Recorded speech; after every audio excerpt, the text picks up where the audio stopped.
Welcome back. This is your official economic review. Now, students looking to go back to school on July 26th for the new academic year could find themselves spending more time at home after teachers' unions threatened a strike to press for a pay rise. Now, this is after talks between unions and the Teacher Service Commission (TSC) collapsed Tuesday last week after TSC reportedly failed to present a proposal to adjust the salaries of the teachers upwards.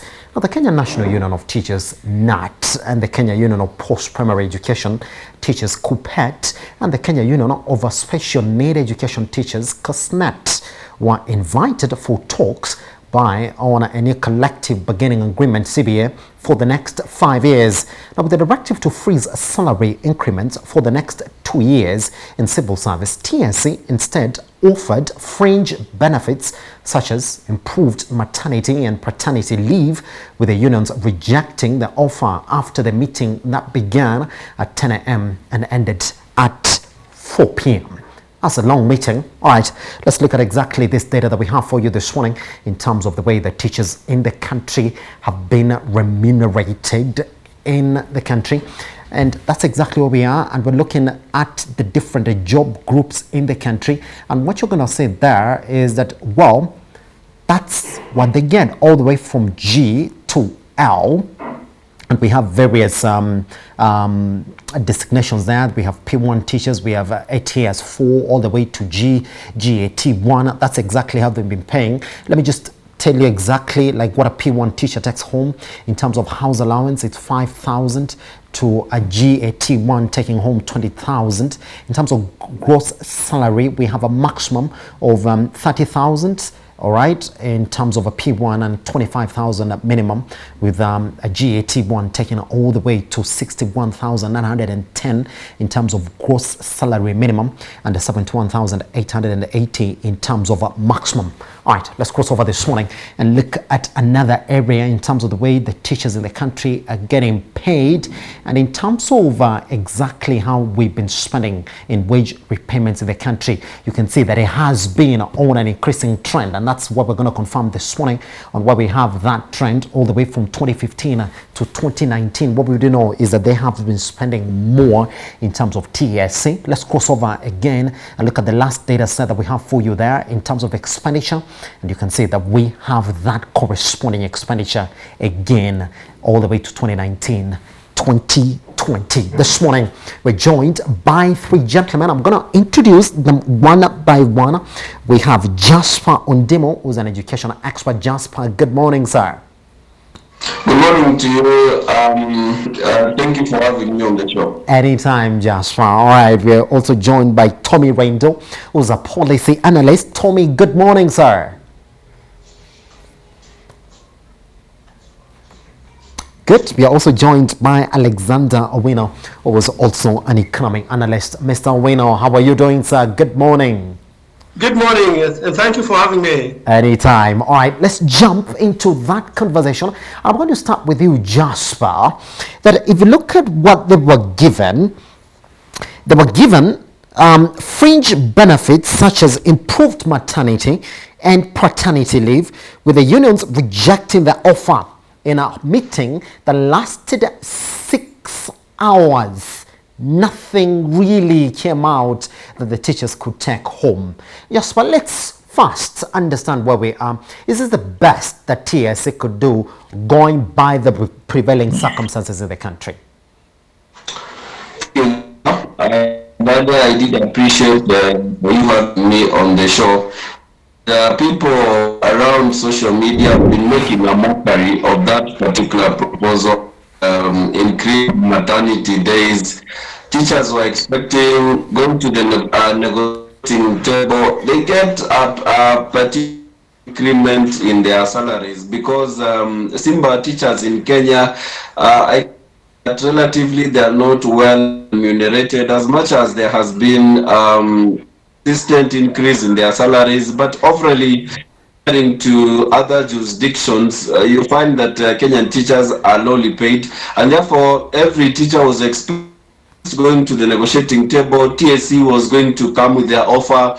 Of course, NAT had their offer or had their of 100 to 200%, and then going to the negotiating table, TSC said that we do not have any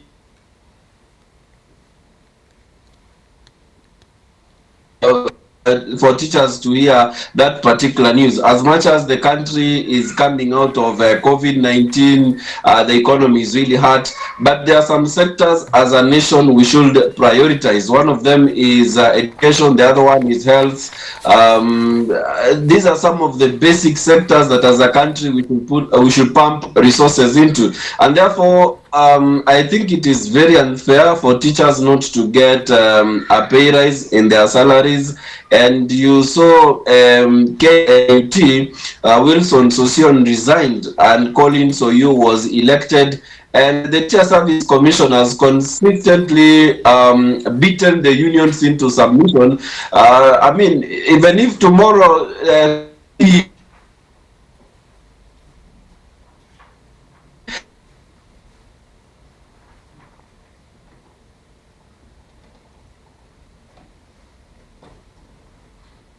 has declined from 300,000 to about 16,000 right now.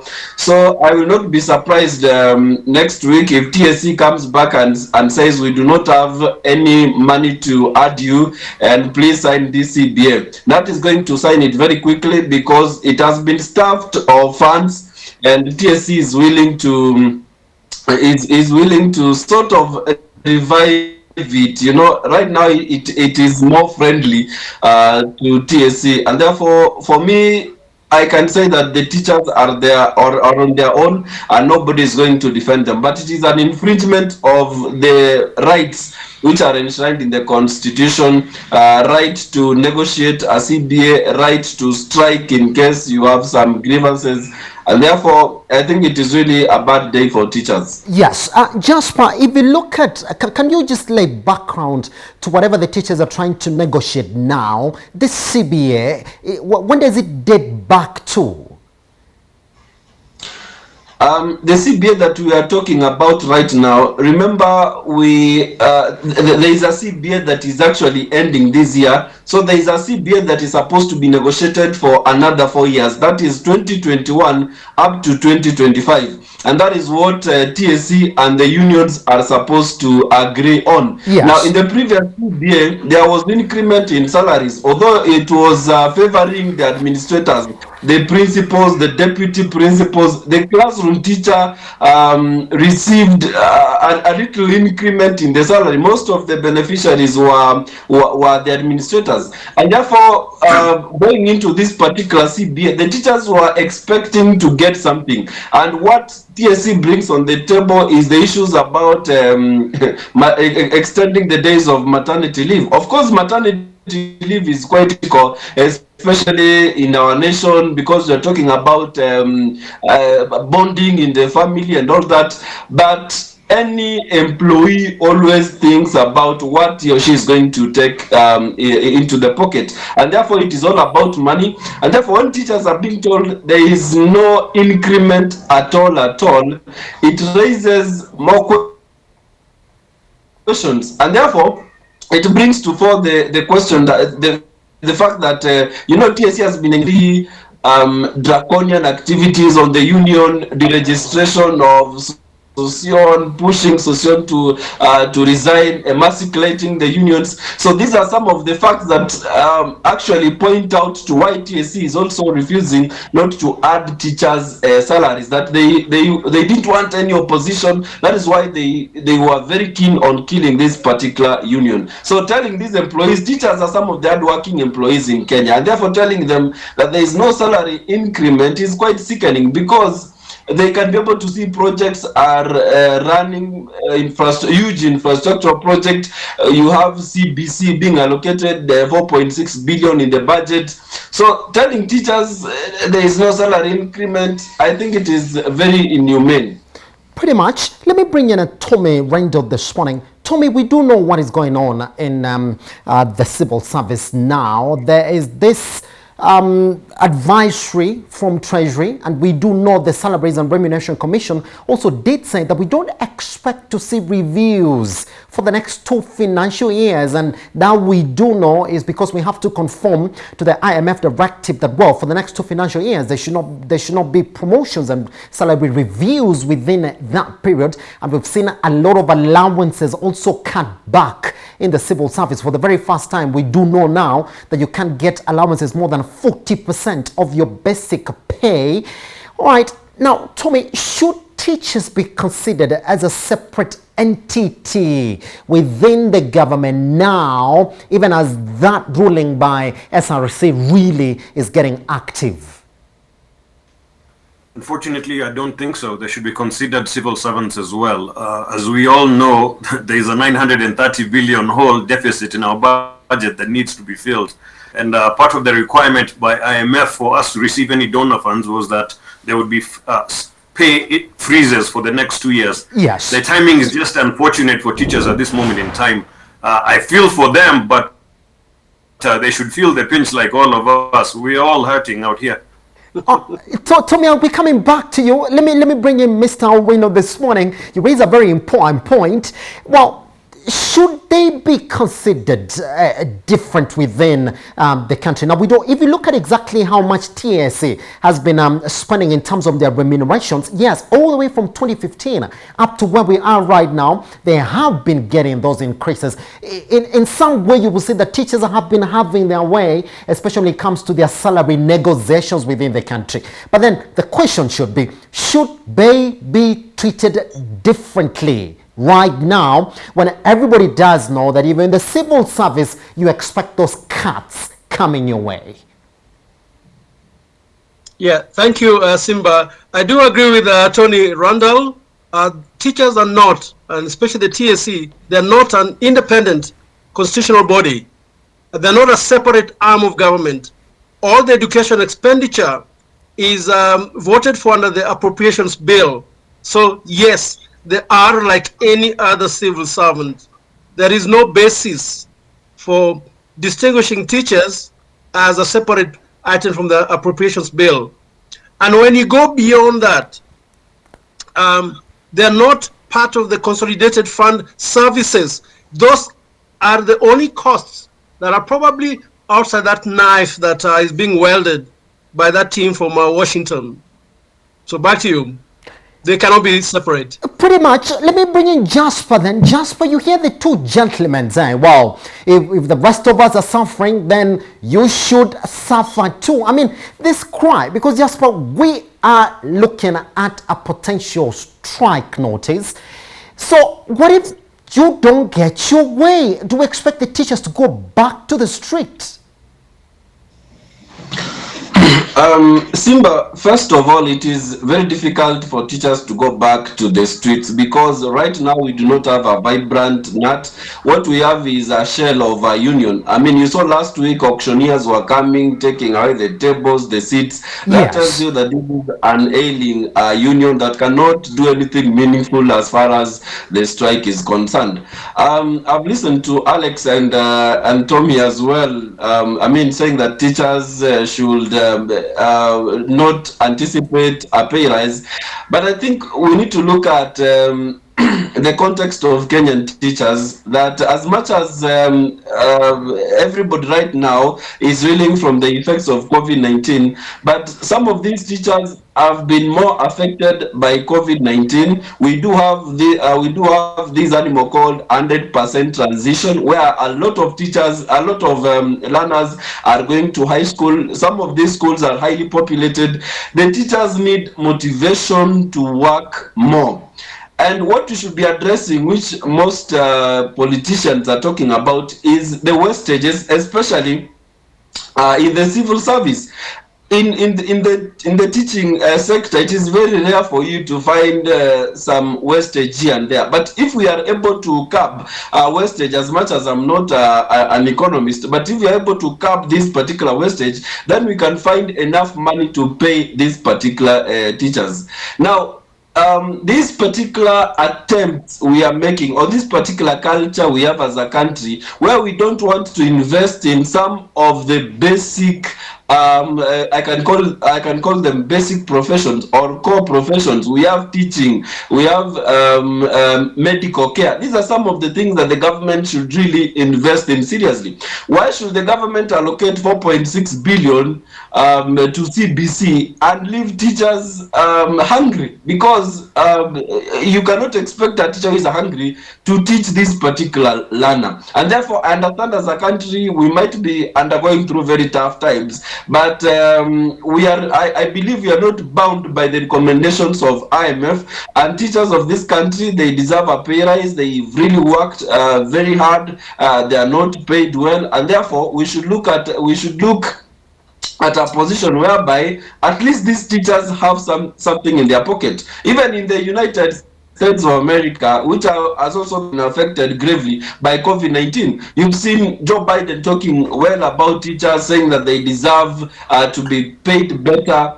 So let us not really perpetuate this particular narrative that there is no money, so teachers should not be added any increment. And I think as a country, we should respect these particular teachers by giving them something. And therefore, as much as the recommendations of IMF are coming in handy, but let us not suffocate some of the core sectors that are very critical for Kenya.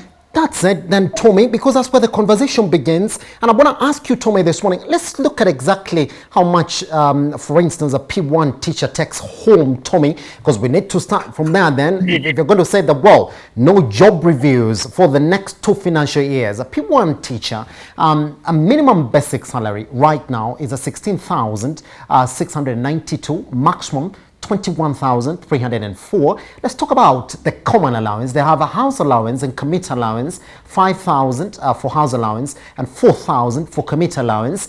The gross salary for that teacher is at 25,692 minimum, and the max is 30,304. Tommy, good.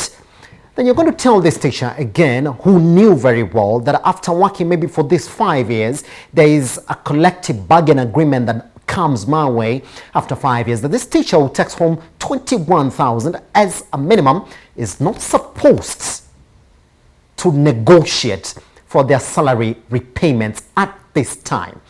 So you probably would like to take in Jasper's recommendation that yes, civil service, but who in the civil service? Is that the question that the government should have answered before agreeing to that IMF recommendation?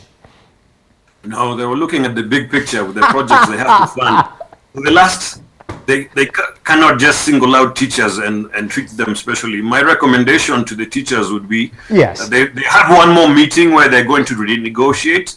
Let's wait till that point and see what offer is on the table. What TSC brings to the table, because also TSC is bound by SRC. SRC needs to, if those are the, between now and then, something can change. Yes. So there's still time, there's still hope.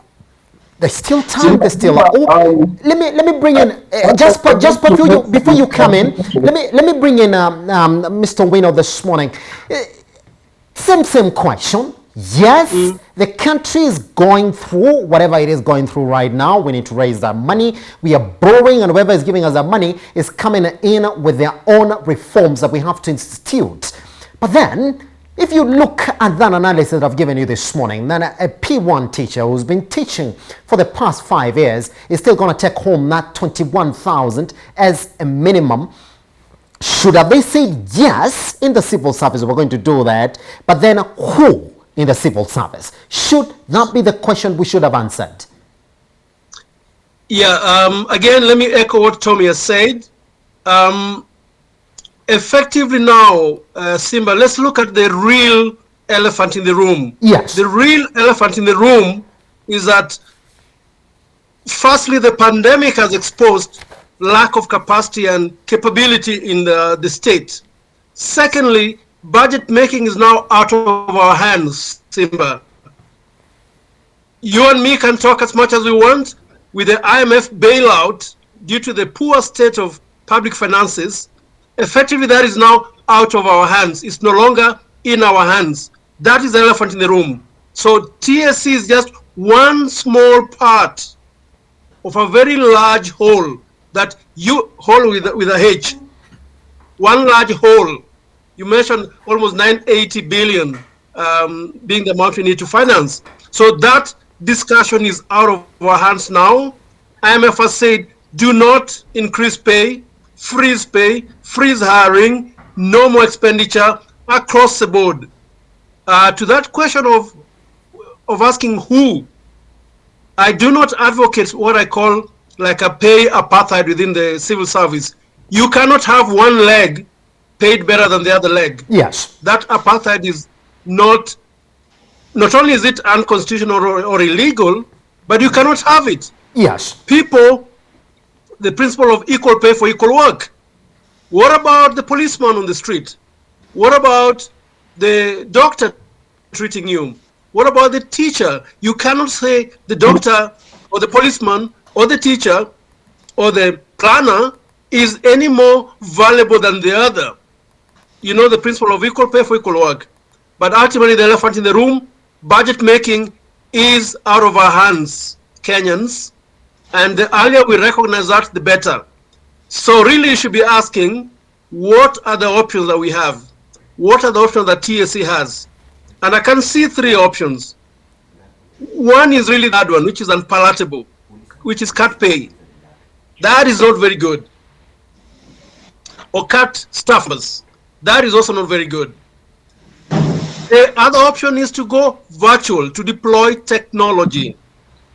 And you've seen in the pandemic across the world, most people have deployed technology for meetings, for engagements. Now, deploying technology, we don't have the budget for it. And secondly, nothing can replace, I recognize the teacher in the room, Jasper, nothing can replace in-person learning. We know that from experience across the world. In-person learning is still very vital.